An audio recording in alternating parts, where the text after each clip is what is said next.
നോർത്തിലൊക്കെ BJP പറയുന്ന പോലുള്ള കുറെ സ്റ്റേറ്റ്മെന്റ്സ് ഇപ്പൊ കേരളത്തിലേക്ക് കൊണ്ടുവരുന്നുണ്ട്. ഇപ്പൊ കെ സുരേന്ദ്രൻ കഴിഞ്ഞ ദിവസം വയനാട് പറയുന്നുണ്ടായിരുന്നു, സുൽത്താൻ ബത്തേരിയുടെ പേര് മാറ്റിയിട്ട് ഗണപതി വട്ടം എന്നാക്കും എന്ന് പറയുന്നുണ്ടായിരുന്നു.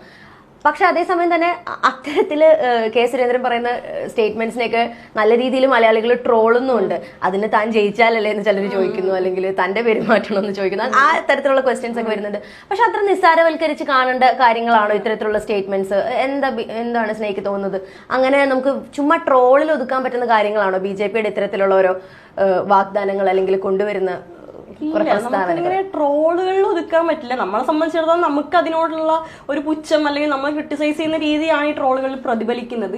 പക്ഷെ എങ്കിൽ പോലും വളരെ സിമ്പിളായിട്ട് കാണാൻ പറ്റുന്ന ഒരു കാര്യമല്ല. കാരണം അവരെ സംബന്ധിച്ചിടത്തോളം ഒരു നാടിന്റെ അന്തസത്തയെ അല്ലെങ്കിൽ ആ ഒരു നാടിന്റെ പേരിനെ മാറ്റാൻ അവർ തയ്യാറാവുന്നു എന്ന് പറയുമ്പോൾ അത്രയധികം അവർ ഉറപ്പിച്ചു കഴിഞ്ഞു ഏതൊക്കെ രീതിയിൽ വേരുറപ്പിക്കാം. അല്ലെങ്കിൽ ടിപ്പു സുൽത്താന്റെ പഴശ്ശിരാജയുടെ ഒക്കെ ചരിത്രം പറഞ്ഞുകൊണ്ട് ചരിത്രത്തിൽ യാതൊരു സ്ഥാനവും ഇല്ലാത്ത ഇവരൊക്കെയാണ് ചരിത്രത്തെ വളച്ചൊടിച്ചുകൊണ്ട് മനുഷ്യരിലേക്ക് എത്തിക്കുന്നത്. അപ്പൊ അവരെ സംബന്ധിച്ചിടത്തോളം അവർ മുന്നോട്ട് വെക്കുന്നത് ഈ ഭരണഘടനയോ മറ്റോ ഒന്നുമല്ല.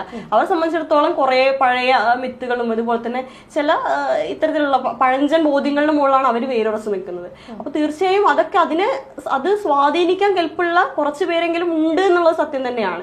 കാരണം ഇപ്പൊ നമുക്കെന്നെ നോക്കിയാൽ അറിയാം, പണ്ട് BJPയിൽ ഉണ്ടായിരുന്നതിനേക്കാൾ കൂടുതൽ ആളുകൾ അതിലേക്ക് എത്തുന്നുണ്ട്. കാരണം പല മനുഷ്യരെയും തെറ്റിദ്ധരിപ്പിക്കുന്ന രീതിയിലെങ്കിലും അതിലേക്ക് എത്തിക്കാനായിട്ട് BJPക്ക് കഴിയുന്നുണ്ട്. പിന്നെ അഫ്കോഴ്സ് ഈ ED പോലുള്ള പ്രശ്നങ്ങൾ നമുക്കറിയാം. അവർക്ക് എതിർപ്പുള്ളവരെ ഒക്കെയും തന്നെ ഈ ED ഉപയോഗിച്ചുകൊണ്ട് വരുതിയിലാക്കാൻ ശ്രമിക്കുക. പിന്നെ അതുപോലെ തന്നെ പൈസ ഉപയോഗിച്ച് അവരെ സംബന്ധിച്ചിടത്തോളം നല്ല ഫണ്ടിങ് ഉണ്ട്. അപ്പൊ അതുകൊണ്ട് തന്നെ അത് ഉപയോഗിച്ച് ഈ നാട്ടിലെ സാധാരണക്കാരെ വിലക്കടിക്കാം എന്നുള്ളൊരു ബോധ്യം കൂടി അവർക്കുണ്ട്. പക്ഷെ തീർച്ചയായിട്ടും സുരേന്ദ്രൻ തീർച്ചയായിട്ടും അവിടെ ജയിക്കാൻ പോകുന്നില്ല. സുൽത്താൻ ബത്തേരി തന്നെയായിട്ട് തുടരും.